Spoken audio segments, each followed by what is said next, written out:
found a way for whenever I do the voice mod shit. So like I was doing it backwards basically. So like the way I have to do it is I turn the knobs that affect my voice, and then there's an FX button that like activates it.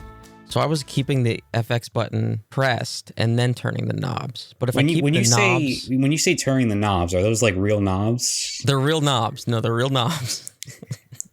And so if I leave them like at a setting that I like or whatever, then I can just, then press the FX button to activate it when I need to. So. But we won't have the bit now where you go through like 5 different voices before you land on the one that you want. I know, yeah, but I think rule of thirds. I think because I've done it twice now. So yeah. That was I cut out a portion of that because I did drag it last time. I did drag it on for too long because I was really just fumbling with the knobs. So I cut out part of that. So yeah, that went on for way too long. They should probably get started. Yeah. Yeah. Hey, what's up? It's the DeadEndRoad show. It's Bill and Ian. I want to start off with a quick dead letter because they're really trying to sell me this virgin hair. And I'm getting concerned. They're really pushing it. Cindy is really trying to sell me some fucking virgin hair. She writes, "Hi, manager. Do you have any plans to change your hair bundle supplier?" Which... Okay. You were telling me just the other day how you're not happy with your current hair bundle supplier. So this is perfect. Right, yeah, exactly. Yeah. You can get high quality hair bundles for a very good price. All hair is 100% virgin human hair. Reply me back and get best price and pictures. I don't want the pictures. I really don't want the pictures. I don't want that on my email. Thanks and regards, Cindy from Amazing Human Hair at yeah.net. No, I don't have a hair supplier. And thankfully I have my mother's, hair lineage. So, I'm at a point where I am not losing my hair, so I do not need. Yeah, but like, what are we talking about as far as prices? I'd have to get back to her. Yeah, she has apparently the best prices, and the best pictures of the virgin hair. Yeah, she's really trying to push the issue here. By the way, I don't understand. I found a single gray hair the other day. Oh, that's an interesting one. Yeah. Yeah. So what are you gonna do about that? Well, what can I do? I mean, there are things you can do if you're so inclined. Like, are you just gonna? Well, you could dye it or. For one single hair is gray. Now I have to dye my hair. Yeah, if you felt that bothered by it.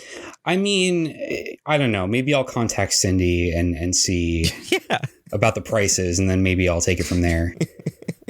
Yeah, or you could just like take a Sharpie, Yeah, I'm just trying not to think about it too much, to be honest. Sure. Yeah. You think it's stress, or you think this is just, the I mean, is it a coincidence that we've started doing this podcast and now I have gray hair? Maybe not,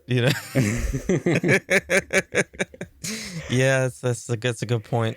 They have those weird, like, men's hair products are fucking bizarre. Like the touch of gray thing, which is like the men's hair dye for whenever you're like fully gray. Oh, I thought that was a spell in Elden Ring. It might be. And so like that's when you're touch like of grace. Oh yeah. You got to touch grace. Touch grace, yeah. So like when you're fully gray, but you want to keep some of it, and so you have the touch of gray, the hair dye, which I think is weird. It's like if you're gonna keep some of it, why don't you just embrace the full, silver fox kind of thing? Mm-hmm. So it's like a streak. You end up with a streak of gray. I think so. Yeah, like on the sides. Oh, okay. Yeah, no, I know what you're talking about. Yeah, but your hair's not very dark anyway, so I don't think it'd be very noticeable. No, and again, I want to emphasize it's just one singular hair, just one. So yeah. So I don't really mean to like grill you about this, but like. So like, you're like gonna leave it? Like you're not gonna like pluck it or anything? Like the one singular hair? Yeah. I mean, I don't like. Why should I? Is it like contagious? No, I don't know. I just never considered it. I wasn't gonna bring this up at all, but then you started talking about the email from Cindy, and I'm like, oh, I might as well. Mm-hmm. Yeah, I don't mean to. I don't want to grill you about it. I'm just very curious. know why I'm curious either. We can move on. we gotta did it all for the Moogle, the fucking weeb segment. All right, let's go. Great. So yeah, I'm also very curious about how your anime adventures are going. Not a big update from last week. I did start your recommendation.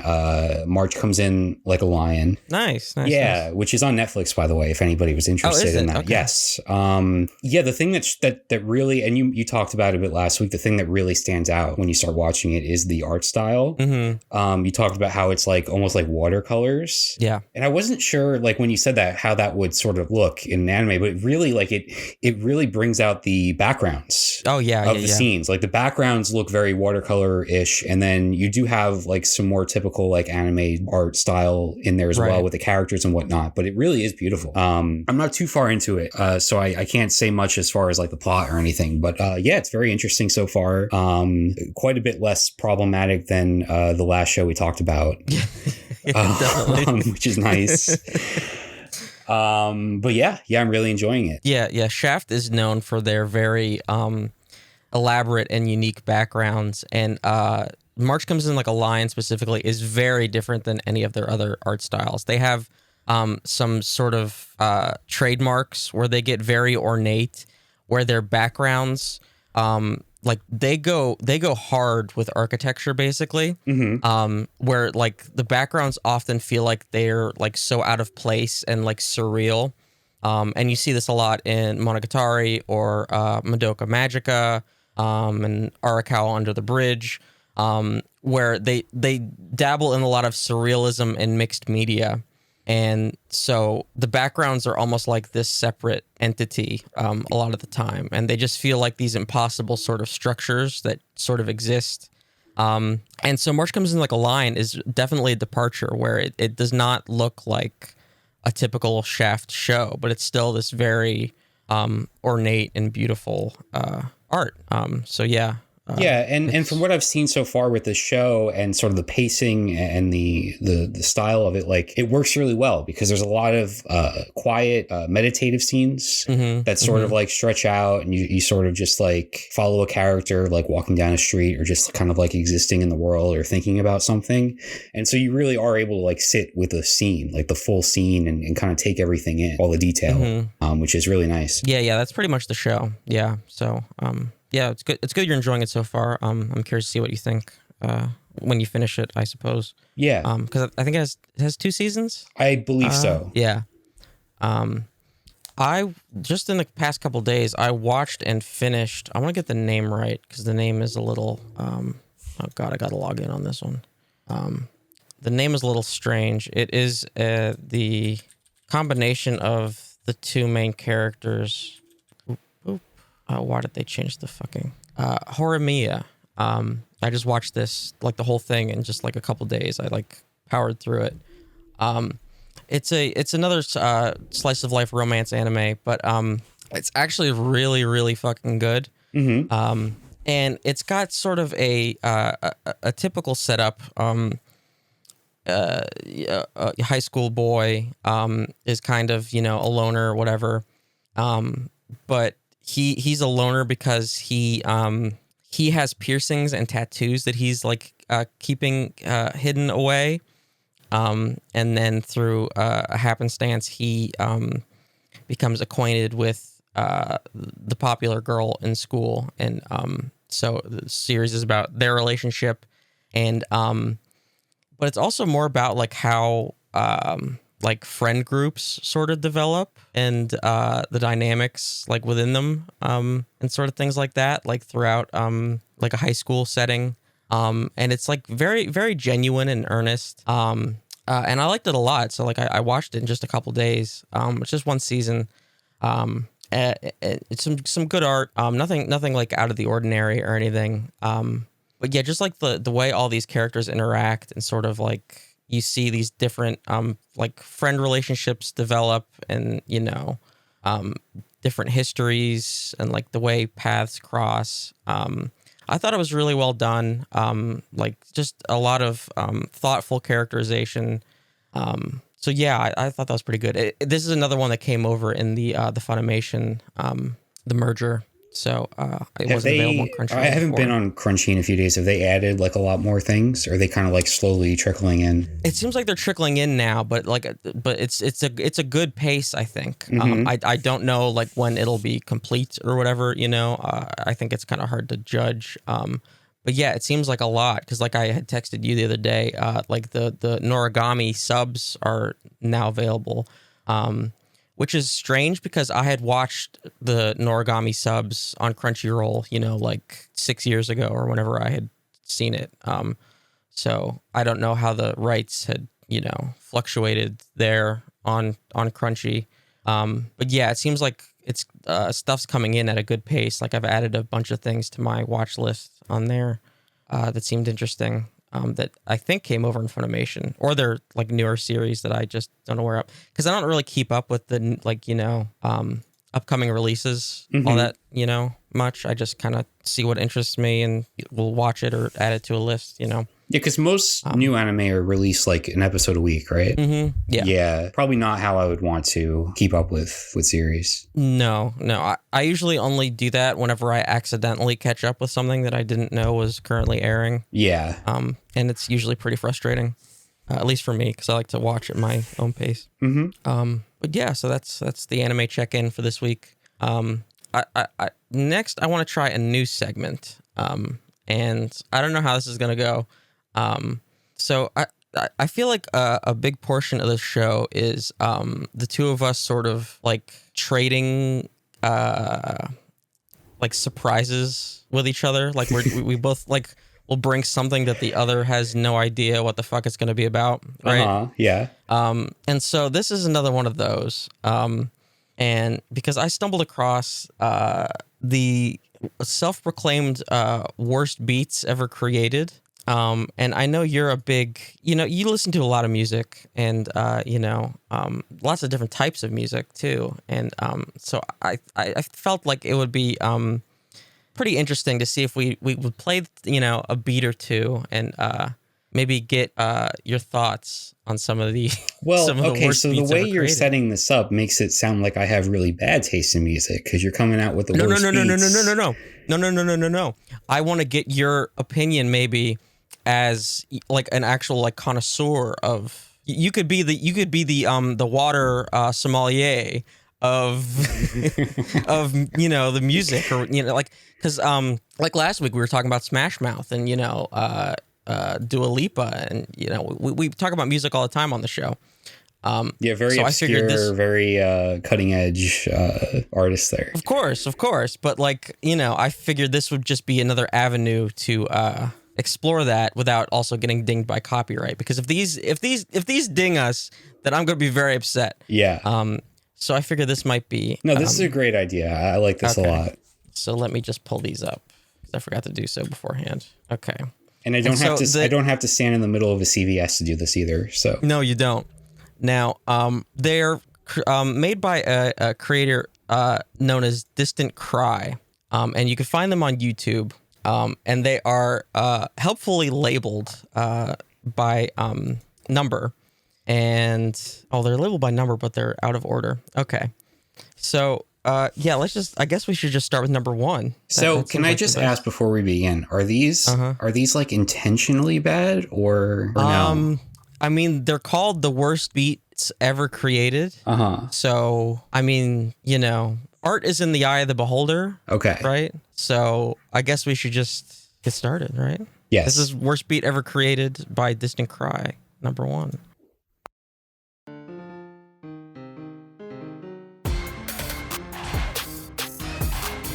Purchase your tracks today.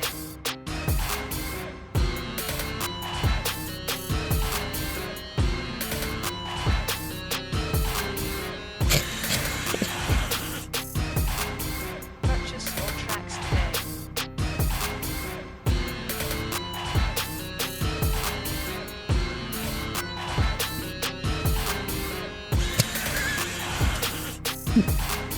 Purchase your tracks today.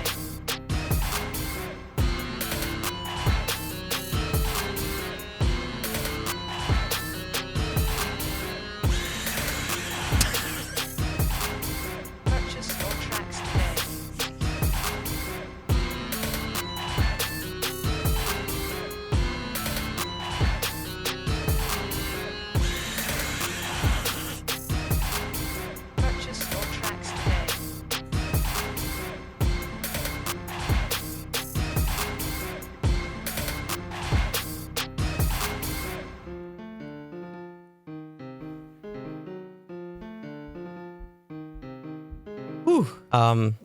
Is that like a horse like whinnying? Is that what that was? It sounded to me like what happens if a horse encounters a pig and there's some sort of confrontation. Yeah. But I like the single piece of like vocals in that is sort of like an advertisement for purchasing tracks, right? So it's like, yeah, if you like what you're hearing, you can buy it, which is pretty interesting. Like the song itself is an advertisement for the music. So you think it's a commentary on something, or or is it just a fucking free sample that was used? I mean, I think it's just an effective piece of marketing, to be honest. Because I'm ready to lay the credit card down. I want to purchase some tracks. And the melodyless piano that just kind of plays. I mean, it's got sort of an avant-garde feel to it. It's offbeat, but it also sort of works because it has a rhythm and it doesn't have a rhythm at the same time. So it's like jazz. Yeah. Okay. Sure. Should we try another one? Of course. Okay, let's How try. Can I say let's no? Let's just try worst beat ever created, number 2. All right. Okay. Oh, this does sound like jazz at this point.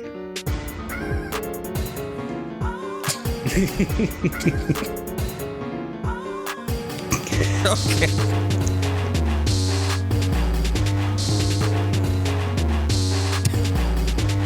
I'm waiting for Razzlecons to come in with some lyrics. Right? Ooh. Oh, God.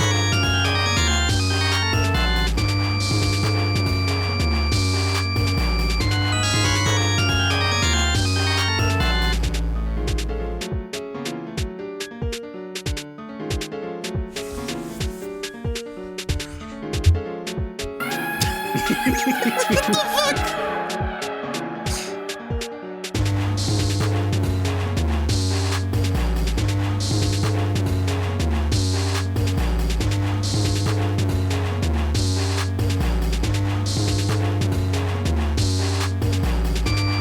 Okay, that's like some JRPG ass.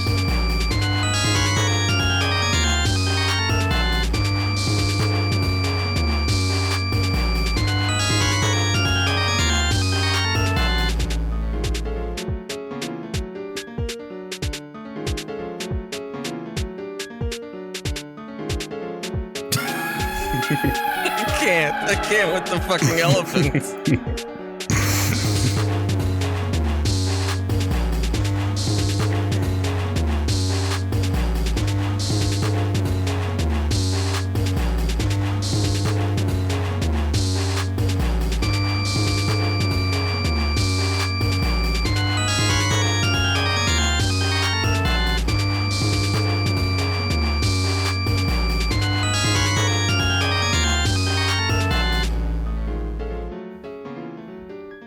So it's definitely upped the complexity, I would say. Yeah, you know what I think makes this interesting is clearly the person making this knows how to compose music. You think? No, I genuinely think so. They know how to compose music, but they're intentionally making something bad. I think that's what's happening here. Because like you can tell there is like a grasp of like how notes work.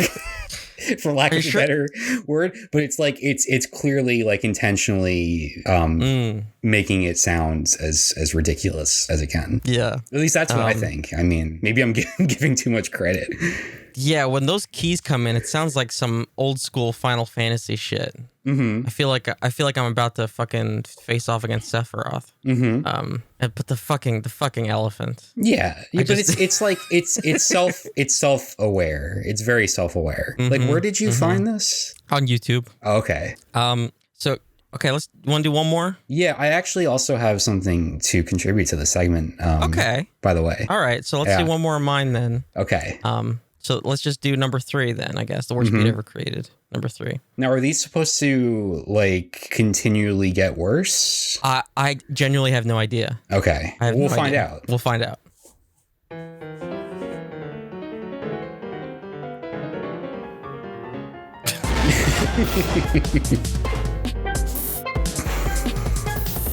that the fucking Soldier Boy? Yeah, sounds like it.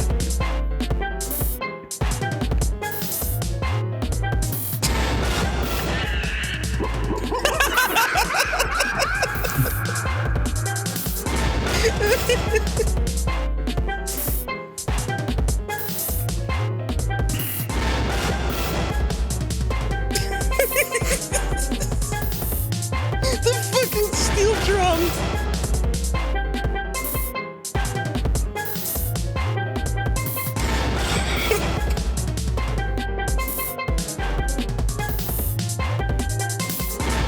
Where's the monkeys? Come on.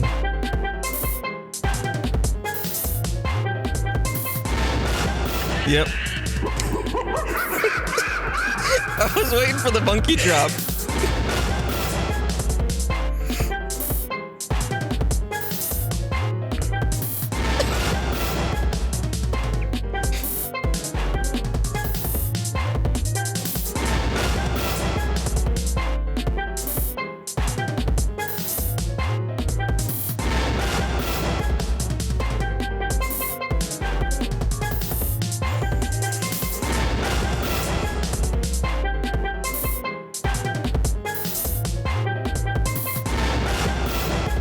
One more monkey, come on.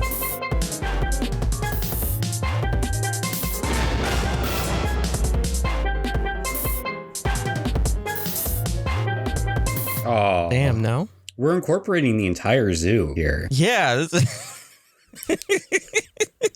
the fucking Soldier Boy steel drum It's so good. into the monkey screech.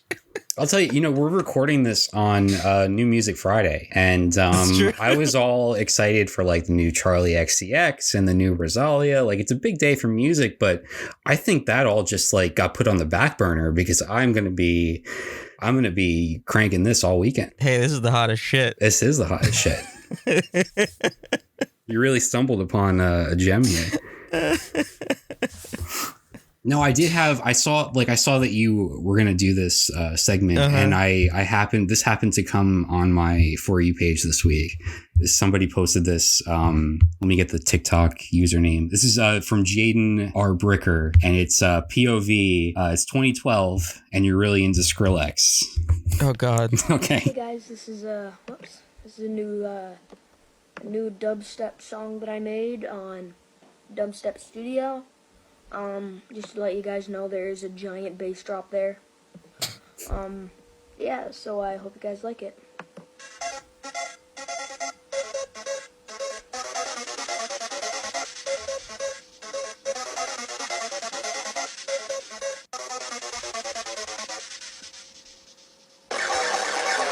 No. Hey guys, this is Phew. Do you remember the joke like around like when dubstep was like popular, and the joke was that it sounds like toilets? Mm-hmm. That actually sounds like somebody like taking a wicked shit and flushing. Well, yeah, it sounds like they need to call up a plumber. Yeah. Yeah. Holy God. Whew. So yeah, so those are some of the worst beats in the world. Oh fuck. We're just cruising today, aren't we? Oh yeah. We're just In fact, I would take those beats to the highway. I mean, I would just like get my convertible, or if I don't have a convertible, I'd roll the windows down, maybe the sunroof, turn up the volume, get those beats. Summertime, let the animals free, Oh yeah. You gotta let them out. Oh God. I guess while we're in the music realm, we're recording on the day after St. Patrick's Day. Mm-hmm. Although last Sunday was also apparently St. Patrick's Day. Did you know there was I think there was a parade in Asbury that day. Oh, okay. And so that makes a lot more sense considering what we encountered. Okay. Well, nobody thought to inform us. Yeah. So we went to a show on Sunday, and nobody thought to tell us that Sunday was apparently St. Patrick's Day. And we had the misfortune of seeing a band that was called, what the fuck was their name again? The Rum Jacks. The Rum Jacks, right. And so they were playing what can only be described as Irish music, I guess. Like I don't know what else to describe it as. Or like cultural appropriation, maybe. Yeah. So this is what I wanted to get into, because first I was not going to even bring this up, but then whenever I did a little digging, I got more annoyed, like somehow even more annoyed than I was at the show. Whoa. So this band, they came out, and one of these dudes was playing what I thought was a flute. And you interject that it was not a flute. I did some research. It is apparently what is called an Irish tin whistle. Mm-hmm. Yeah. See, I played the flute for 8 years, and I knew what I was seeing on that stage was not a flute. Yeah. So it was like it was a vertical flute, right? Like that's what it resembled to me. Mm-hmm. It looked like the little whistle that Willy Wonka plays. It looked like a recorder. Yeah. So it's apparently very similar to a recorder too, in the way that it's played, which is why he can just fucking play the whole fucking thing. I legitimately thought Oompa Loompas were going to come on stage, like the way this dude was playing that fucking thing. And then the vocalist at times would also just whip one of his out. So there was two Irish tin whistles going on. Yeah, there was sometimes detail. At the same time. There was a detail related to that I wanted to mention. I don't know if you caught this, right? But the primary tin whistle player handed his tin whistle over to the vocalist. Ew. Right? And I'm like, okay, I mean, in the time of COVID, that's a little questionable. Yeah. But then the primary tin whistle player grabbed another one. Are his pockets loaded? It grabbed another one from like near the drummer or whatever. They had one stashed away. So it's like, why wouldn't the vocalist just take the new one so that you're not swabbing spit in the middle of a song? That was confusing to me. Well, they had a very laissez-faire COVID attitude. It's over. The singer proclaimed that COVID was over, and he said that the crowd should be celebrating the fact that they made it alive through COVID. He dedicated a song to all the survivors of COVID. All the survivors of COVID, and also all the COVID deceased. Which I say, pick one. If you're gonna make one of those proclamations, just pick one. Either it's for the ones that survived or the ones that didn't, pick one. So they're playing this fucking Irish drinking music, basically. Like all you could hear are songs about drinking. And then there was just songs about guns, like, but like not even like about like shooting or anything. It was just sort of about the guns existing and like the metal that they're made from, which I didn't quite understand. And then also like songs about rain. And so like, I guess is like potato famine stuff, which I guess they're still hung up on. So there was that. Then they say that they're on tour with the fucking Dropkick Murphys. Yes. Which I don't understand, because whenever they came on stage originally, I was like, oh, are they a Dropkick Murphys cover band? Because it's the same fucking shit. So I legitimately don't understand how that tour works. Yeah, it's the most redundant thing. Two bands that are playing the same fucking shit. Mm-hmm. Exactly. And so the band we were there to see, the Bomb Pops, the vocalist for them mentioned that the Rumjacks were from Australia. Now, I thought that, well, the vocalist for the Rumjacks, whenever he was speaking, he does not have an Irish accent. But whenever he sings, he puts one on. He does this all hurry, hide ho kind of thing. And it's awful, for one. And also, so he's putting that on. It's so strange. But then the other people in the band have an accent. I think I mistakenly thought it was an Irish accent. So apparently it's an Australian accent. So none of the members are Irish? I don't think so. So, okay, hold on. So then whenever I researched them, they had a former member named Frankie Mclaughlin. Okay, now there you go. That's an Irish fucking name. Now we're talking. So the former member, Frankie Mclaughlin, he was sentenced for domestic violence 3 different times in 2012, and also an assault occasioning bodily harm in 2010. Further assault occasioning bodily harm also in 2010. and a common assault in 2010, which the band, quote, addressed publicly through their Facebook page at the time. And due to public backlash, the the Rumjacks released another statement in 2016, and he was removed from the band in 2020 due to, quote, bad behavior and violent acts towards band members and support crew. So that's 8 years after those charges? Uh-huh. Yikes. So they had to remove the only Irish guy because he was a violent piece of shit. I mean, eventually they had to. Eventually. They got there eventually. Even though even their fucking fans were calling for him to be removed, apparently. So, yeah, they are from Sydney, Australia, and they're doing this whole Irish shtick, and their only Irish member was removed. And so here's another thing. Their singer has been filling in for the Dropkick Murphys on this tour. No way. Yeah, because the singer had to leave the tour. So wow, what's the fucking difference? Yeah, what's the difference between these bands? What is the difference? Well, I mean, if you're a fan, then you just get like double the amount for your money if you go to that show. I guess it was so bad. It was really bad, and it was even worse because like a majority of the crowd was clearly there to see them and not the actual headliner, and so like it was quite a lively crowd during the Rumjacks performance, but then later on not so much. Yeah. So that's really just what I wanted to bring up. Just this weird Irish appropriating band, and the more I looked into them, I was like, this is even more ridiculous than the bullshit. Then bringing out the bagpipes after you were playing a fucking tin whistle. Yes, the bagpipes.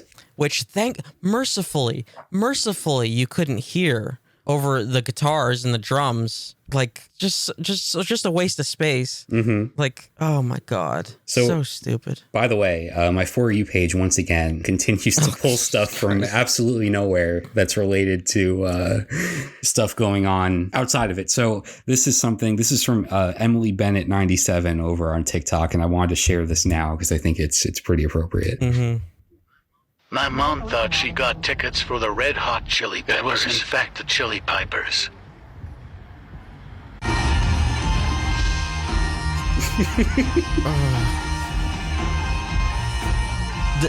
These bands got to be stopped. What is this shit? It's wild. What is this shit? Okay, so wait. So are the Chili Pipers? Are they a Red Hot Chili Peppers bagpipe cover band? Is that what that fucking shit was? I believe so. Yeah. You got to stop this. This brass against Chili Pipers. These people got to be stopped. Well, I mean, according to Emily Bennett here, the caption for this video, it was actually a great time. So maybe they were good. Maybe they were worthwhile. No. I'm not trying to defend the Red Hot Chili Peppers by any stretch, but this shit's got to be stopped. It's okay. No. It only happens during like 1 week in March, and then they all go away. Oh my God. Fuck. So should we, I mean, how about instead of like trying to call for an end to this, why don't we embrace it? No. Why don't we? No. Is there maybe some sort of way we can get in on this? Was it just start playing the bagpipes? Yeah, like I don't know what a good band to do bagpipe covers would be. I mean, I think you could pick any. Maybe we could do like Phoebe Bridgers bagpipe covers, you know? The thing with the bagpipes is that you can play them poorly and nobody would know the difference because it just kind of sounds like shit. I don't know if I fully agree with that. I think there is an art to them. I think you're underestimating how much goes into learning and really mastering the bagpipe. You think? Mm-hmm. I don't know. I do. You have to buy a kilt for one. No, you don't have to because the dude with the tin whistle didn't. Well, they're Australian. They don't know what they're doing. Well, I'm not Irish. Right. Well, okay. So you can forego the kilt. Okay. So yeah. So like, where's the line? You know? I think I'm like 5 or 10% Irish. So I'm like a quarter English. So I'm an oppressor. Okay. Unfortunately. So you can't be in my Phoebe Bridgers bagpipe cover band. Damn. I'm trying to come up with a name on the spot, but I can't. I mean, there's got to be some place named Bridger or something like in Ireland, right? Yeah, probably. Yeah, that'd be the go-to route, I think. Did you see this Pelosi shit? No, I did not. Okay, all right. So, Crypt Keeper Nancy Pelosi was doing. I encountered her in one of the Elden Ring dungeons, by the way. Oh yeah. Did she at least drop a fucking rune fragment? No, just a bunch of dust. So she was doing some kind of prayer breakfast or some shit. And so she read a poem, a brand new poem by Bono about Ukraine. Oh, isn't that that great? Did Bono give her the poem to read, or? Yeah. Okay. Just for the occasion. Do we have a transcript of it? We do. We also have audio if we wanted to subject ourselves to that. I don't know. What would be better, the original audio or if you were to give a reading of... Okay. Fuck. I'll read it. Yes. That's what I was hoping for. Oh, St. Patrick, he drove out the snakes with his prayers, but that's not all it takes. For the snake symbolizes... an evil that rises and hides in your heart as it breaks. And the evil has risen, my friends, from the darkness that lives in some men.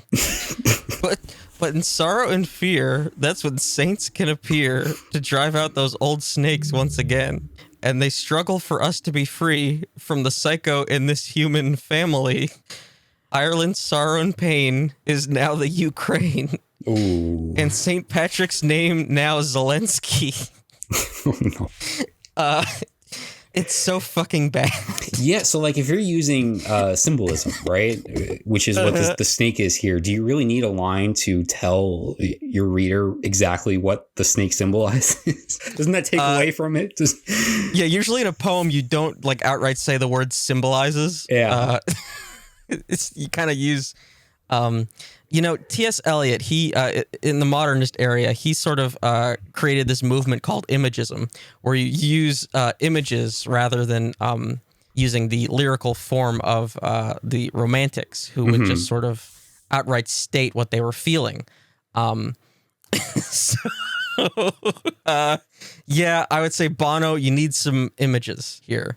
Now, is Bono, is he known as like a poet? Like, because I know he's part of U2 and he's a lyricist, but I never knew he wrote poetry. It doesn't seem like he writes poetry either. No. Based on this fucking thing. Yeah, no. The problem is, and as this tweet thread points out under this is literally the worst poem ever written, is how is it 3 limericks?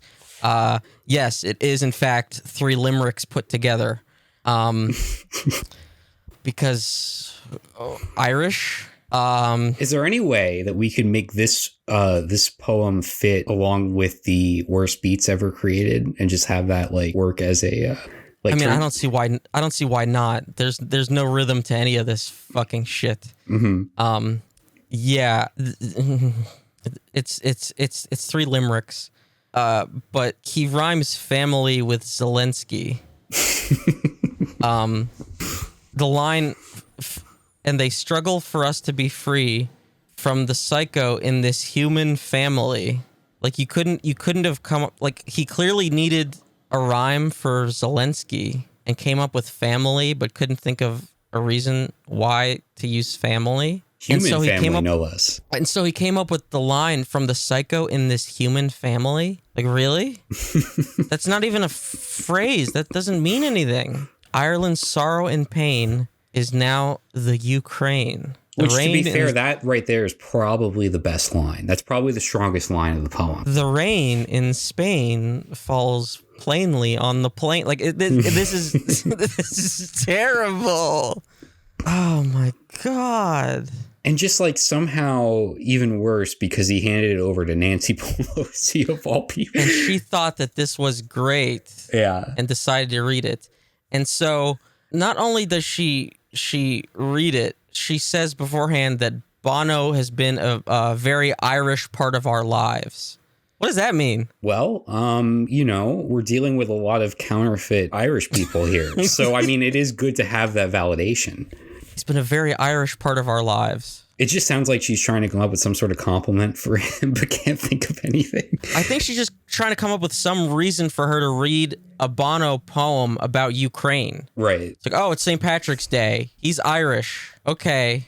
And then somebody points out that apparently Zelensky's name in Ukrainian means green. And of course, this fact is lost on Bono. And so he could not use this in any meaningful capacity for a St. Patrick's Day poem.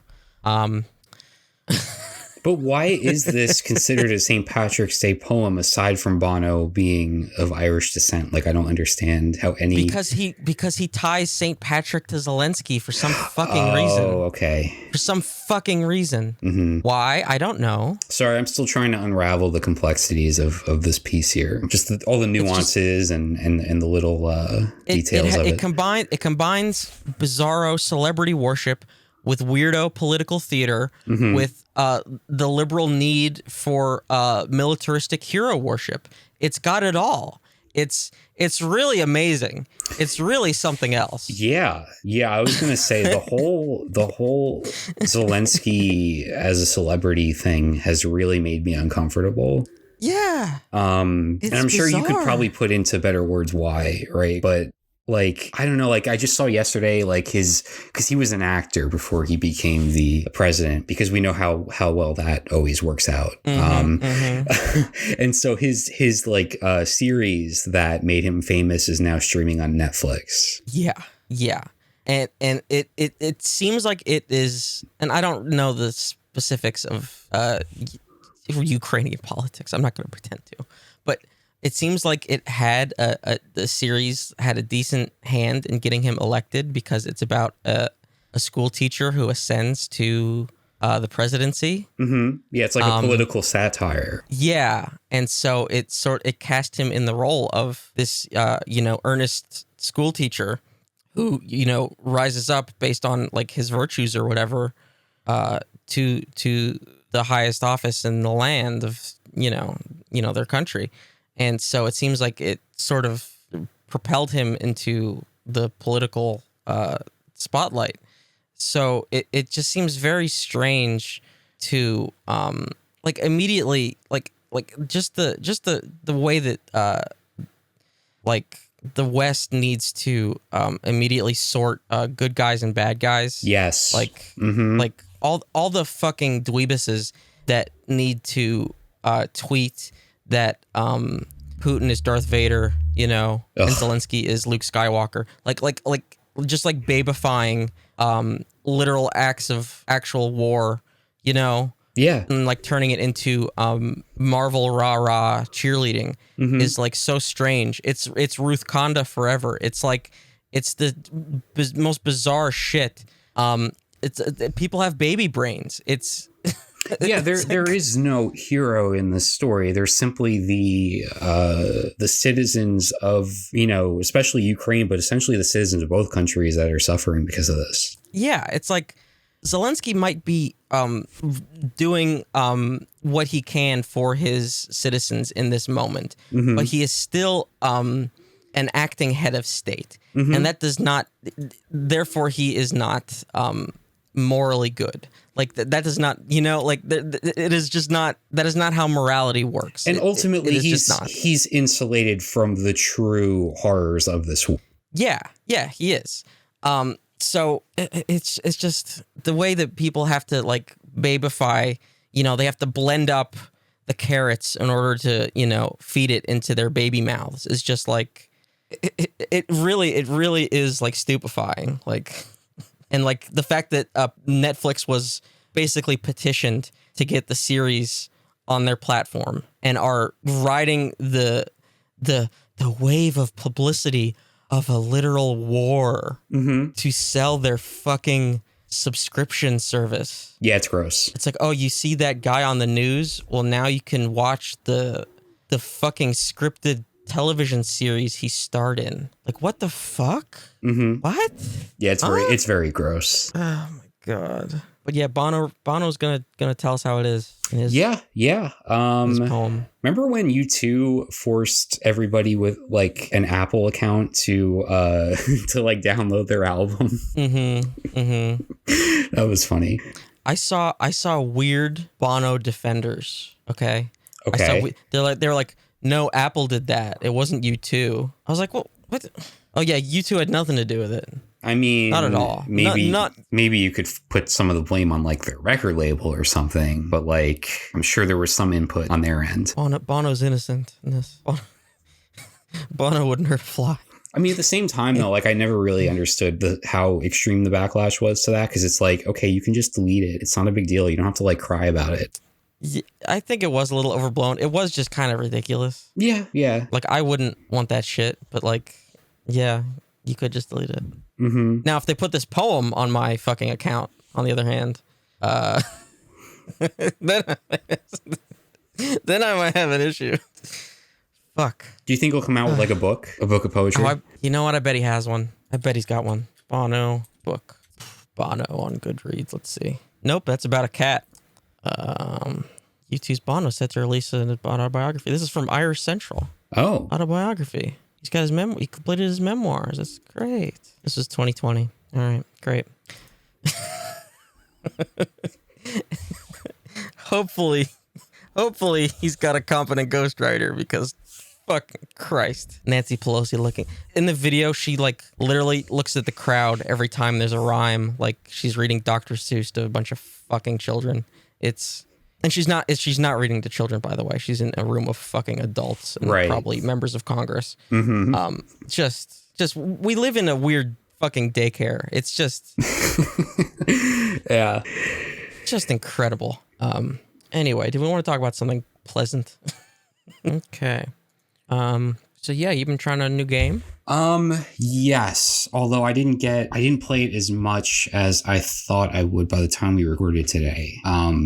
This was a surprise release, or at least a surprise Game Pass release. So, Microsoft had an ID at Xbox event the other day where they highlighted a lot of, indie games and stuff that's coming to Game Pass over the next number of months. Mm-hmm. And one of them is this really cool adventure game called Tunic, about a fox that, goes on this adventure in like the woods and the forest and stuff. It's kind of like, it looks at first glance, it looks sort of like a Zelda type game. Mm-hmm. But you quickly learn that there's some pretty interesting stuff going on. Yeah, it's cool. I needed something that was different from Elden Ring and just like getting my ass handed to me. Sure. Although that is not to say this game is easy. It actually has some pretty challenging combat as well. But I do like what I've played of it so far. So this was a game that was like basically announced and released the same day, which is really cool. And it was originally developed, like it just had like one guy was making it.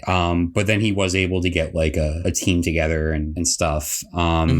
But yeah, it's really cool. Like, there's no map and there's no like guide as far as like controls or like objectives or anything. And you're like, okay, that's interesting. Like, how am I supposed to like gauge my progress or like anything like that, right? But you quickly learn that you pick up these basically like pieces of paper along the way, and it sort of like acts as the game guide and like map and like control scheme and like and all that stuff is like on this like handwritten book basically that you're picking up page by page along the way, which I thought was really cool. So you're like, you have to like find the manual. You have to find the manual essentially, yeah. Which I thought was pretty clever in like the early pacing of the game, because literally there's you press play and like you're in it. There's no like opening cutscene. You just wake up as this fox on like the edge of this what seems like the ocean, and you sort of like make your way through the woods, and you're just figuring out what's going on. So like I like that you're in it right away, and the stuff like that you need to learn and pick up, you just get like piece by piece. And there's a lot of like, it's one of those things where it's like the environment, some things are blocked off, and you won't be able to traverse certain areas until you get like the proper weapon to like cut down like trees or something that's like blocking your path. So like people have been saying like they've taken like physical notes in Elden Ring.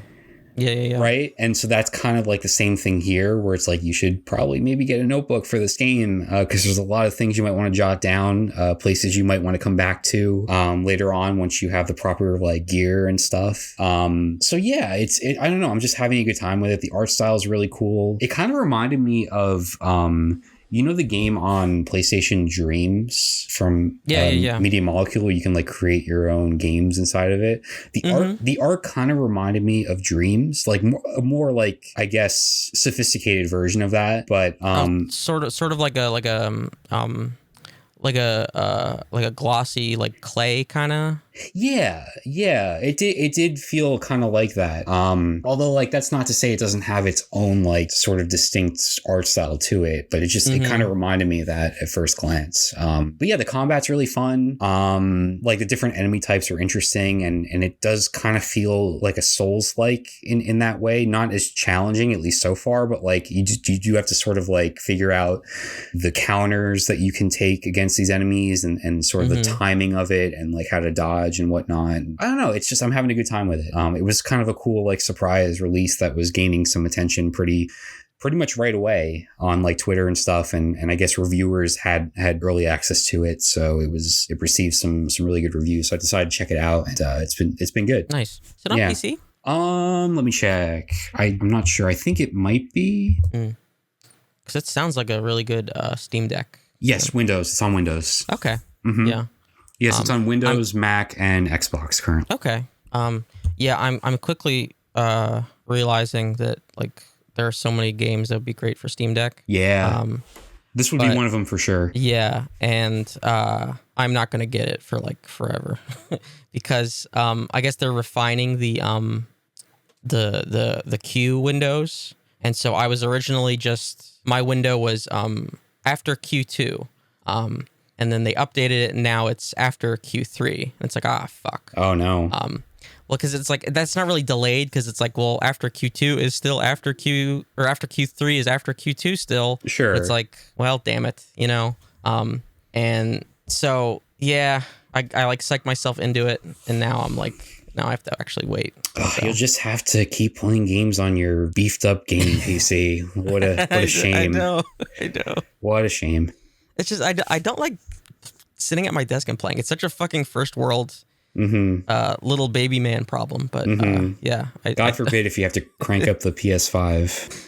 Yeah, no, that I don't have a problem with. But it's yeah. Oh, wait, you have that Nintendo Switch lying around somewhere too. Oh, I know. Who wants to use that thing? Fucking first world privilege problems. But you should write a poem. I should send it to Nancy Pelosi. Tell her to talk to Gabe Newell and send me a Steam Deck. Yeah, I actually hadn't played a lot of Elden Ring in the last week, just because it's like you really have to sit down and like devote some time to it. Like you can't really play it in short bursts, which is like really all I've had time for. But yesterday and this morning I got to like actually like devote some time and like make some actual progress. So yeah, that's been pretty good. Have you gotten past that notorious first boss? I did this morning. Yeah. Ooh, nice. It wasn't too bad, but then I also used like the NPC summon, and also like the what's it called? The like spirit summon too. So hey, you got to use like, everything at your disposal. Yeah, because like I'm playing as a caster, so like I need the space to like throw spells at him. So and like he still jumps on you, so like you still got to dodge and shit. But yeah, and then I just finally found a spell vendor. And they were in an area I had already been. I just didn't know there was like a little dungeon down there. So I'd like completely missed that. But yeah, I feel like I'm making big progress. And then I was randomly transported to another area of the map, like where I definitely shouldn't have been. And it was just like this weird little pocket area. And then like the map expanded. Like, and I was like, oh, this game is even bigger than I thought it was. Yeah. Like, what the fuck? Yeah, it's crazy. So yeah, so then I was trying to make some like little bit of progress on like the main sort of path. But then I kind of like lost my groove and kept getting killed by these fucking knights. So, but I finally found some like different weapons. But I don't have the like right stats to use them. Oh, yeah. And then I also, like, I bought a couple spells, and it's like, well, I don't have the stats to use those either. So it's like, I have so many directions I want to take my stats, but it's like, I don't have enough, runes to level up everything. Right. So it's like, I got to make choices, like, what direction I want to go in, but it's tough, because I kind of want to do everything. Like I found this big scythe that looks really cool. But then I also found these, like, daggers that apply bleed, and I want to use those, so... Decisions. Mm-hmm. But the magic is so good. Yeah, definitely. Let's see. Oh, did you also get this AMC email? No, I haven't. So AMC Theaters emailed me, and they're sort of like, "Hey, you got reward points," and I'm like, "Oh, are you giving me reward points, or what's the thing?" And they're like, "Hi, you should come see a movie." Because you've got some reward points, and we've cleaned the theaters, and we have all new cleaning protocols, and also we installed air filters that work. So you should come see a movie. And also, we're extending these reward points so they won't expire next month. Now they won't expire until August. And I'm like, oh, you're holding them hostage. That's lame. I didn't think that these expired at all. Well, this sucks. I still don't want to go to a movie. Yeah. like it's just like such a weird, they're like holding them for ransom. It's like, do you want the $5 off popcorn? Well, you have to come in and see a movie. Like, yeah, I'm going to pass on that. Did you see that they were, charging more for Batman tickets versus other movies? Yes. So it's like surge pricing for movies. Yeah. Which is kind of like, I don't know. I mean, kind of shitty, I guess. On the one hand, it's like, okay, if a movie is more popular, like, I get it. Mm-hmm. But then it's like, well, the thing is, now though, are you now gonna like try to gatekeep like popular? And I hate to use that word, but like in the original sense of the term, like you're gonna monetarily gatekeep like movies for the masses. Yeah, I mean, it's kind of weird, right? Like, I almost want to be like, oh, maybe this will encourage people to see like that really cool indie film that's out because it's a little bit cheaper instead of Batman, the 7 millionth version of Batman that's come out. But no, it won't. And also, like, that Batman movie is going to be on HBO in like a couple weeks, so right, there's really no real incentive to see it. Yeah. Also, like, I kind of just don't care. I mean, it might be a good movie, but it's like, I feel like I just have no more room for another interpretation of Batman. I mean, it's like the only superhero movie I would be interested in. And even so, I'm like, well, I'm still not going to go to a theater for it. Yeah. Even though it was weird, it felt like there was like a lot of spoilers online for it. Oh, really? Yeah, like a lot. And I was like, oh, people are actually like going to the theater for this one? Like, yeah, I think it's been doing pretty well. Yeah, I was like, okay. It's like I knew people would go for the Spider-Man or whatever the fuck. No, Batman always does well. I know it does well, but I was like just genuinely surprised at like sort of the carefree attitude people were to just saying what happens in this. I was like, oh, was it really that popular that people are just like, oh, everybody's seen it? I was like, huh. It was a weird attitude. Did Ben Affleck, is the spoiler that Ben Affleck and Christian Bale showed up in the multiverse? It was just like weird specific things about like the movie, and I was just like, oh, that's weird. This is kind of the stuff that people normally wouldn't talk about, you know, like, so yeah, that was strange to me. But it's like, yeah, I'm gonna wait for that one. Like, you know, there's a limited range of things that I would like go to a theater for, and superhero movies are not one of them. yeah, I'm gonna pass for now. You know, we haven't covered a film in a few weeks, and I just kind of figure you're maybe not into it because you just kind of like quietly let it go, unless I bring it up. So I don't know if you want to do a movie for next week or not. I mean, we can. I just figured that you needed a break from it, or you know, you didn't bring it up, so I was just like, well, I just didn't want to force the issue, and maybe we could try some other stuff for a couple weeks. But yeah, I'm always down. I don't, have an issue. So I was thinking, After Yang. Okay. Are you familiar? Have you heard of this? I've seen the A24 tweets about it. But yeah, so this is the second feature from Kogonada, who directed Columbus a few years back, which is one of my favorite movies from recent years. And so yeah, A24 released this one. I knew it was coming to theaters. I did not know it was going to have a same day release on Showtime. Oh, because they basically just like didn't really advertise that or mention it until it was practically already out. Yeah. So yeah, that's out there. I've wanted to see it. And it seems like something I thought maybe you'd be interested in too. It's about like artificial intelligence and like, I don't know, just life basically. Yeah. I don't know. It just seems like something, it kind of reminds me just like based off the synopsis of the novel from what's the author's name? But Clara and the Sun. Oh yeah. Ishiguro? Yes, Kazuo Ishiguro, yeah. Which is great, by the way. I don't know if did I mention that I read that a couple months ago? No, I had given it to you. I Yeah, very, very good. Nice. I still have to read it. Yes. Yeah, I think you'll like it quite a bit. It's got such a unique narrator because the narrator is like this AI that is meant for children as like a companion in this sort of future version of the world. And at the start of the novel, this AI is living in the store, basically waiting to be purchased and brought to like a home and to be sort of paired up with a kid. But then it goes into a certain direction, which I won't mention. But yeah, it's really brilliant. Like it's conceived like so well, just like this world and like it's like, I guess you would call it like speculative fiction / like science fiction in a way. And yeah, like I said, the narrator is just so distinct and unique and the voice of it, and it's just like a very, very cool novel, and it's really unlike what I would normally read too, which was very refreshing for me. Nice. Yeah. Yeah, the plot had reminded me of what was the book by that Spanish author with the little robot toys. Oh God, what was the name of that book?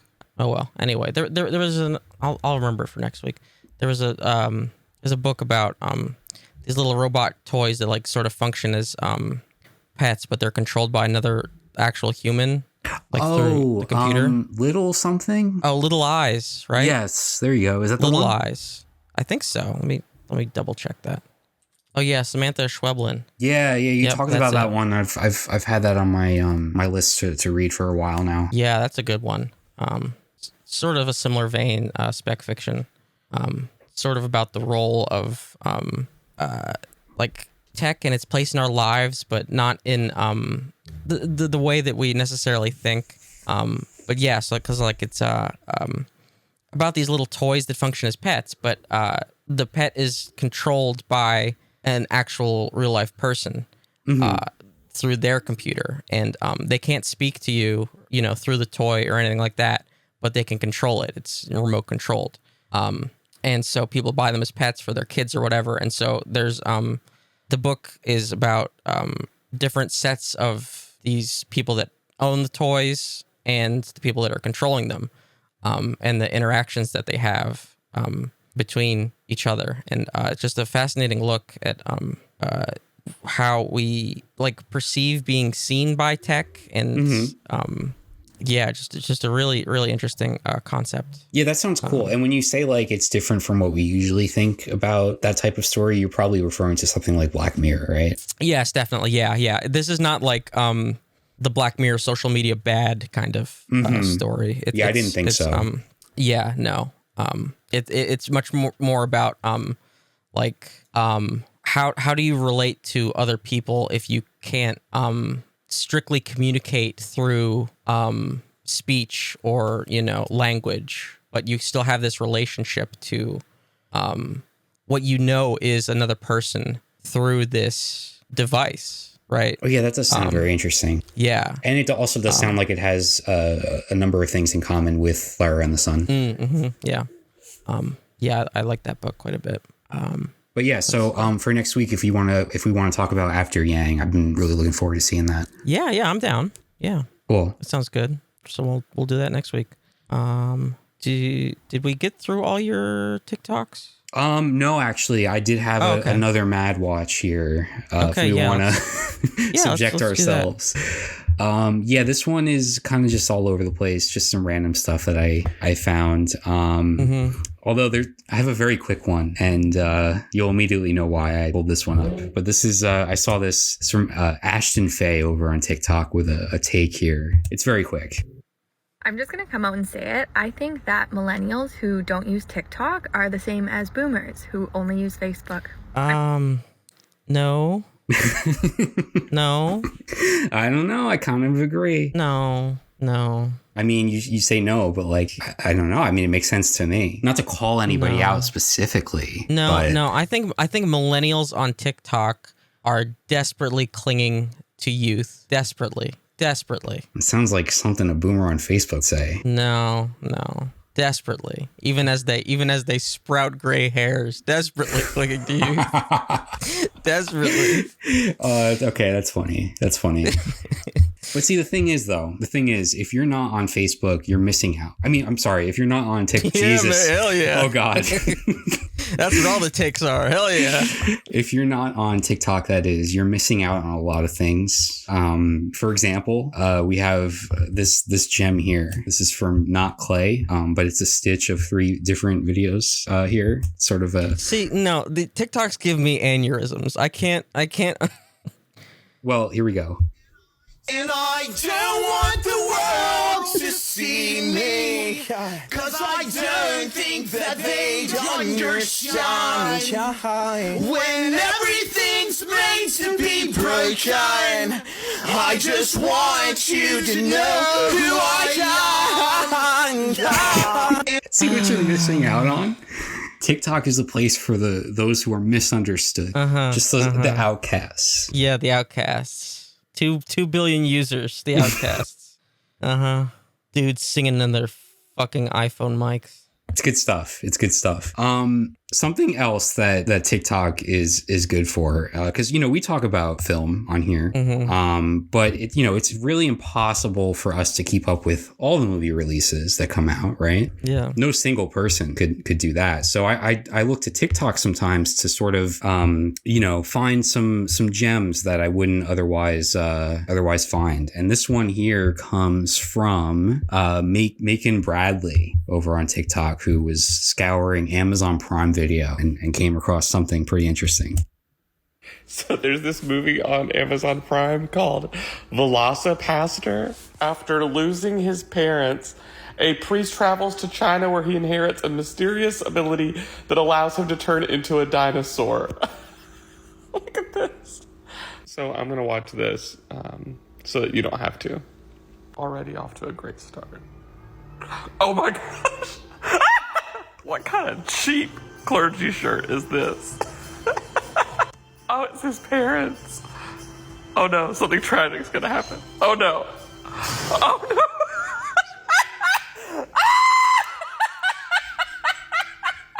What happened to them? Is this visual effects good? So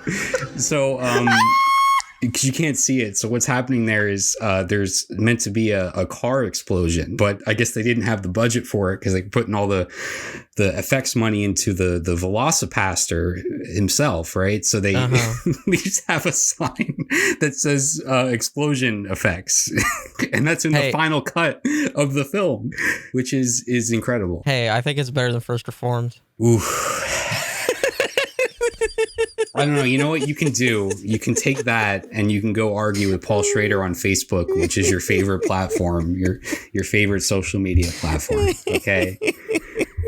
You can go take that up over there. I'm sure you'll have some sympathetic. No, honestly, I kind of like it because it sort of harkens back to like the silent era, where they just have like the cards explaining what happens in between shots. Yeah, that's a great point. There's kind of something to it. I don't know. Yeah, it's endearing. I think it's great. Like I'd rather see that than just like some really cheap looking explosion. I think that adds a lot of character to it. Yeah. I mean, it would be really cool if like that was the entire movie. Like if it was just like there were no actual effects and they just had like those things standing in for it. That'd be pretty cool. Although if that's just like the one example of it because they couldn't afford it, I don't know. I doubt it is, but yeah. But yeah, I thought that was pretty good. I also saw this. Now are you claustrophobic by any chance? No, not really. Oh, you're not? Okay. No. For some reason I thought you were because I saw this video here and I wanted to get your take on it. This is from some of these names I really love reading out loud. So this is Poop Feast 420 6969. All right. For whatever reason, this is the one and only video on their account. I mean, you got to make a burner just for this. Yeah. Yeah, I guess so. But yeah, this is really something here. Alice in Wonderland entrance in Deep Cave, Carter Valley, Texas. You can see it. Wiggle, wiggle. Side to side. This is almost out. Yes. Oh, that hurts. Nice. Oh, I can feel the stuff. Okay, you can touch. Yeah. So the easiest way to do your chest and your shoulders is to put your hands above your head. Okay, why though? Yeah. Oh yeah, no helmet. Yeah. Go ahead. Attaboy. Nicely done, kid. Oh yes. Woo. Here. Fucking why? Nice. And then look. Yeah, look back up. Yay. How was it? So okay, yeah, it's this cave in Texas, and the entrance to it is about the tightest opening you can imagine, where this person has to they have to like breathe in entirely to fit their chest, and then they have to take their helmet off in order to fit their head inside. Yeah, very uncomfortable to watch. I can't imagine why you would do this to yourself. Yeah. Or how you get out. That's the better question. Yeah. Mm-hmm. I feel like I bring this up a lot, but that's like Saddam and the pie hole thing, the tunnel he was in. Do you bring that up a lot? I feel like I do. I feel like I bring it up a lot. Okay. Like he was in that little pie hole tunnel in the sand. Uh-huh. Or was it what the other one? I think it was Saddam, right? I don't know. I mean, you bring it up all the time. You should know. I think it was Saddam. Yeah, I'll take your word for it. He was in the pie dish, right? Sure. It was like smaller than a manhole. But the man fit in it. Yeah, I don't know why you do that. I don't know. I've never, this watching this video, like it's very easy to take for granted being in a wide open space with enough room to move around, but I don't take that for granted anymore after seeing that. This is I don't even consider myself to be like claustrophobic in the way that I would have like a panic attack or something in like a crowd or whatever. But this, I could just never in a million years would I do this on purpose. No, this is actually giving me weird, deja vu to like nightmares I would have. Really? Yeah, or like I would have nightmares where there would be holes in my backyard and where the earth would just kind of crumble away, and there would be like not a cave under the yard, but like sort of a big hole that you could just sort of fall into in the backyard. But the hole would be not that much bigger than that, and there would be like bugs and shit under there. Makes sense. That I would need to like, and so then like, so I wouldn't fall, or if I had to go in there, I would like take a big stick and just start stabbing all the bugs through the hole. Yeah. Oh, that you know why I probably had that nightmare? Why is that? Was because in our backyard, we had a weird slug infestation. Ooh. Where they would come up from these holes and like create holes, and so we would have to take sticks and stab them and then also salt them. Do you remember the movie Holes? I do. Shia LaBeouf. Yeah, and there was like a book that it was based on, and like for some reason that I still don't understand, everybody in like late elementary school read that book. Yeah, you had to take the grandma up the mountain. Was it about aliens? No, it was about like spirits or something, wasn't it? Oh, okay. It was like haunted. Huh? Or no, I'm like thinking of Signs. Yeah. Wasn't there like a weird theme song to it at the beginning where it was like the lyrics were like dig it up holes? I wouldn't be surprised. I think that was it. Yeah. What a weird thing that was. Yeah. Oh yeah. I'm pretty sure that I read the book as a kid and saw the movie, and I couldn't tell you a single detail about it. Me too. And all I remember was you had to take the grandma up the mountain. Madame Zeroni. That was the name of the old lady, right? So instead of over the river and through the woods, you're going up the mountain. Yeah, for whatever reason, I don't remember why, but you had to do that. It was like Yoda. You know how Yoda like clings to Luke's back, but you had this old lady. I don't remember the context whatsoever. But well, you had to carry her because you were avoiding all the holes in the ground. Probably. Right? Yeah. God. Anyway, I have another of those. Hinge like audio clips. You know how you can post audio clips on like Hinge now. We've gone through a couple of those on previous episodes. This is a real gem here. This is from Courtney Taylor on TikTok. Hey girls, it's Bennett's ex-girlfriend, and I just really wanted to get on here and let you guys know that he is such a catch. We're just friends now, like there's like no feelings towards each other, so don't worry about me. But I just wanted to get on here and let you guys know that he really will treat you right, and he's just incredible. So he can't wait to talk to you guys, and maybe we'll meet someday. Bye! Okay. Yeah, man, sure. Just friends. Is he out of the shot there with a gun in his hand? Like what? Does that sound genuine to you? I don't know. It does, but no, they're still fucking. Like no, there's no shot. This is like whenever they're like friends with benefits, period. But those two are like on again, off again all the fucking time. 100%. Maybe we'll 100%. Maybe we'll meet someday. Yeah, or they're angling. Yeah, or they're angling for the old group sex situation. Yeah. No. That is no. Run far away. This person did, because the caption is, "This was the hardest pass I've ever had on a dating app." What the fuck? Yeah, no way. No way. I do have another interesting one here. This is another Hinge story. This is from at rbolt on TikTok. So the way this opens is there's a message from this guy, Josh, and he's basically like, "Hey, it's Josh. Can I ask you a couple of questions before we meet up in person?" Okay. So yeah, I thought this was pretty interesting. I'm once again asking if men are okay.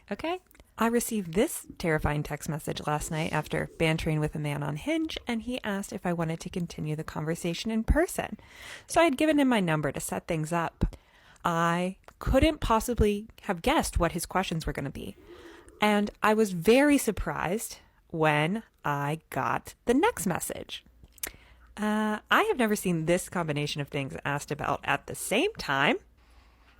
Okay, so he asks, are you gluten-free / vegan or Catholic / Christian? Yes, thank you for adding that. And apparently my answers were incorrect because he did not proceed to set up the date. But I am so curious, what was he looking for? What were the correct answers to this little quiz? Okay. I figured they would have been like separate sentences at least. But no, it was, are you gluten-free / vegan / Catholic Christian? Mm-hmm. So she was ghosted because she gave the wrong answers. Yeah. So I'm also curious, like, what the right combination would be. I wish that she would have said what her answers were to just give a little bit more insight. This is a combination in like the truest sense of the word. I feel like it's like literally like a locker combination. Yes. You got to open. Yeah, so it's like, okay, so do you need to be not gluten-free, but vegan and Catholic? Mm-hmm. Or do you need to be gluten-free, vegan, and Catholic? Like, what is the, yeah. So I'm actually none of the above. Right. So my answer would be no to all of these, so I don't know where I would fall on this. So hold on, I'm really bad at math, but can't you do statistics? So like, isn't it 1/3 multiplied by 1/3 multiplied by 1/3 to get the odds? Yeah, I'm not sure about that. 3 times 3 times 3. So I think you have like 1 out of 27 chance of cracking getting the right combination code here. Yeah. Although I'm bad at math, so that might be wrong. But that's so strange. It is very strange. And the fact that like you would need to like, okay, so clearly all 3 are like some kind of deal breaker, like in some way, right? So like maybe 2 out of 3 like is not. No, there's 4. I figured I figured he was grouping. Hold on, let me. I hate that you can't fucking scroll. Oh wait, yes you can. Yeah, you can. I added that recently. You used to not be able to. I mean, okay, you wouldn't know because you're not on TikTok. So. Okay. Oh wait. He said, "Can I ask 2 quick questions before we meet up?" So I had this wrong. I thought it was 3 questions. So it's, are you gluten-free / vegan? That's 1 question. Right. But there's 4 options in total, is what I'm saying. The options are gluten-free, vegan, Catholic, and Christian. But he's lumping them together. Well, he's lumping gluten-free and vegan together, and then he's lumping Catholic and Christian together. I see, but Catholic, Christian could be and or. You know what I mean? Well, also, I mean, gluten-free and vegan could be too. Can it not? Yeah, but they're like so totally not the same thing, though. True. Catholic and Christian are at least in the same realm, right? Because if you ask somebody, are you Catholic, but they could say no, but I'm Christian. You know what I mean? If you ask somebody, are you gluten free, they'll just say no. I'm just trying to figure out like the relation between the 2 questions, if there is one. I don't think there is, unless he's like a fishmonger looking for like somebody to potentially sell to, because like I don't understand the. Well, I used to go to church as a kid now and then with my grandparents. And I remember on Sundays, they would have like after the service, they would have food available. Yeah. So I don't know if this person wants to like take you out on a date to church on Sunday. And then they have like food options and they only fall under the gluten-free and vegan variety. Yeah. Okay, so he says that this is 2 questions. It's really 3 questions. Is it? It has to be. It has to be, because gluten-free and vegan are 2 completely different things. They're completely different. But Catholic, Christian. So if you're Catholic, you are Christian. But if you're Christian, you're not necessarily Catholic. Oh, that's like a square and rectangle situation. Yeah. I didn't know that. Yeah. So it's really 3 questions. Are you gluten-free or vegan? Wait, are you gluten-free? Are you vegan? Are you Catholic or Christian? 3 questions. Yeah, it's tough because, like you said, this is just 1 sentence. Yeah, but he says 2 questions, but it's not. It can't be. It's not. But the why of it all is really what's got me hung up here. Yeah. I'd love to know. I'd love to know the reasoning behind this. And the fact that you need like to get somebody's number in order to do this, like, it's so strange. I don't. Yeah. Like okay, say you are vegan and you're like one of those like militant vegans, right? It's like a lot of people already put that in their bio usually. So like if you don't see that, then they're probably not. So it's a good assumption.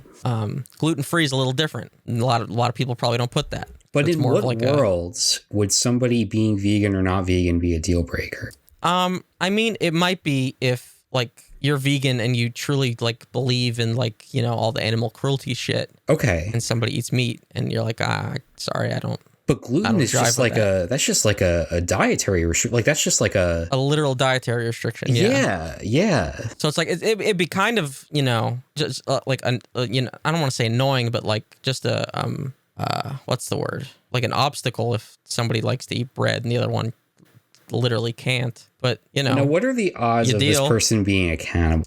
So that means they're Catholic. Yeah, so I mean I think it's definitely possible. Yeah, I don't know. People are weird, man. I don't get why you would do that. But yeah, that's all I had this week. Yeah, for Mad One. I mean, I did have this one other thing, although it was related to it. Oh no, you know what? I forgot to save it. Never mind. That's all I had. All right, no problem. Did I skip anything again? Because I went out of order. Just the Jane Campion thing, but yeah. I mean, I don't know. Like I did clip the bit from the interview. Did you see this from last weekend? I saw the headline. Yeah, so it was kind of a roller coaster over on Twitter last weekend with people like and their reactions to Jane Campion because she was interviewed on like red carpet and of course she was asked about Sam Elliott, which is the thing we talked about last week, where he basically just called her movie a piece of shit and said that she didn't know what she was talking about when it comes to the quote unquote American West. And so somebody asked her about that and her response, we can just listen to it. Just pull it up here. Not gonna, you've lost your chance. Were you surprised by Sam Elliott's comments? I think Sam, look, what can I say? I'm sorry, he was being a little bit of a bitch, and I'm sorry to say it, but he's not a cowboy, he's an actor. And the West is a mythic space, and there's a lot of room on the range. That's your next movie. Room on the Range. Yeah. And, you know, like, I think it is a little bit sexist, because if you think about the number of amazing Westerns that were made in Spain by Sergio Leone, I consider myself a creator. And I think he sees me as a woman or something lesser first, and I don't appreciate that. Yeah, really good response there. I really like the spelling out of the ITCH, like implying that well said. He's like a little kid, where you like try to hide what you're saying.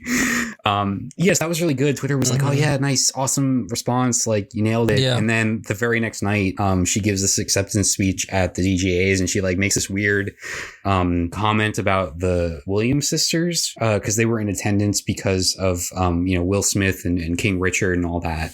And she says, Venus and Serena, you're such marvels. However, you don't play against the guys like I have to, which was like such a weird, like it was meant obviously as like a lighthearted joke. But it was just strange. It was just strange. And so like she had to apologize for that the next day, and people were kind of upset with her. So it was like one night everybody's like, hell yeah, Jane Campion, and the next night like, oh, I don't know, like that.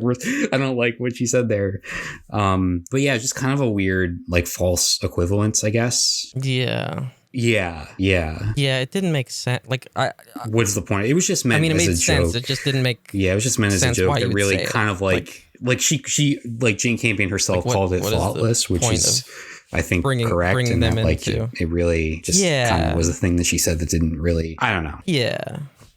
It seemed like she wanted to like do the award show thing of like mentioning somebody that's in the audience while also talking about making it relevant to what's going on with her, but it didn't connect and was really, really weird. Right. Yeah. Although kind of a funny like note is that like talking about like Serena Williams probably just would straight up beat a majority of like male tennis players. Yeah. So yeah, I don't know. It's just kind of a weird weekend for Jane Campion, and like people have said this. And also, wait, haven't they played mixed doubles? Probably, yeah. Also? So it's probably just flat out inaccurate. Yeah. It's just. And somebody was like, this just shows you how award season is too long.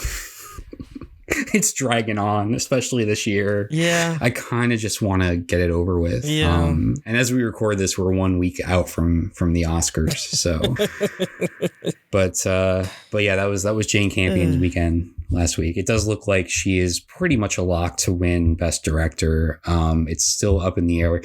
Whether like, so it might be one of those cases where it's like, yeah, so we're going to give Power of the Dog that award and maybe like a screenplay or something else. So they might want to go a different direction with Best Picture. So there could be like a surprise like Coda or something win there, but we'll have to see. Yeah, I just need to bring up Coda every episode fucking now. That's Apple like my new thing. Blasting me with advertisements on my Twitter. Why not? It's like, what? But it's like the 4-year consideration one. It's like, what am I gonna do? I can't vote. Like, what do you want me to do about it? Like, yeah, no, I get those ads all the time on like Instagram and stuff. It's like I am not an Academy voter. Yeah, right. Like, come on. Yeah, those are strange. What am I supposed to do? They're like targeted just incorrectly. I think we made it through everything then. I think we did. Lighter week, more casual week. Sometimes we need that because otherwise we'll just I'll go crazy trying to find some bizarro shit or make some weird comments about dating profiles I find, which by the way, I need to I got to figure out what's going on with OkCupid with their weird streaming thing. So I might be looking into that for next week. I don't understand what they're doing with live streaming video. That's really strange to me. So look forward to that in an upcoming Dating is Dead, I suppose. That's any chance that a future episode of this podcast might be streamed from OkCupid? No, maybe. I have to see what's going on. Seem to be a lot of women live streaming. I really have to try to figure out what the like actual point of it is. Yeah, I don't know. It was very weird when it popped up on my thing when I logged in. But yeah, I think that's going to do it for us. We'll be back next week with another episode. So yeah, you could look forward to that. All 12 of you to listen. I do want to mention that there's a lot of stuff happening with DeadEndRoad Publishing behind the scenes, so I figured it'd be a good time to shill for that shit. So you could check out the hardcover and plush bundles for Fred's First Adventure at publishing@deadendroad.co. And if you're an author or you know one looking for some professional editing services and you happen to like my strange editorial voice, you can reach out at publishing@deadendroad.co because I'm looking for Or if you want to purchase a children's book for Sam Elliott to read in his free time. Yeah, you could do that because it seems like he might be the target audience. They do make really good gifts, though. We've had a lot of gifts for baby showers and things like that. I don't know if I'm going to do the sponsored stream. I really don't, because the who it's sponsored for, I'm not going to mention them until they're paying me. I don't know if I want to work with them. Is it Cindy from Virgin Hair? No, it is not. It's not Virgin Hair. It is not Virgin Hair. But hey, Cindy, if you want to sponsor, that's a different scenario. I feel like I've given them a lot of free press, but that's a different situation. You know how like usually if you get sponsored by something, they'll send you along like samples and like free merch. I mean, I would love the chance to get some free Virgin Hair. Yeah, you know, I might be able to. I could outfit the whole village with Virgin Hair. So yeah, I don't know if I'm doing that. I have to reckon with my conscience. As always, you can follow me on Twitter, DeadEndRoad. Check out the Facebook page, facebook.com/DeadEndRoadTV, twitch.tv/DeadEndRoadTV, which I think I said wrong last time, but I got it right this time. And do YouTube search for DeadEndRoad TV. And as always, you can email us anything at all at video@deadendroad.co. And give us a rating if your podcast app of choice allows you to do so. All right, that's going to do it for us. We will see you next week.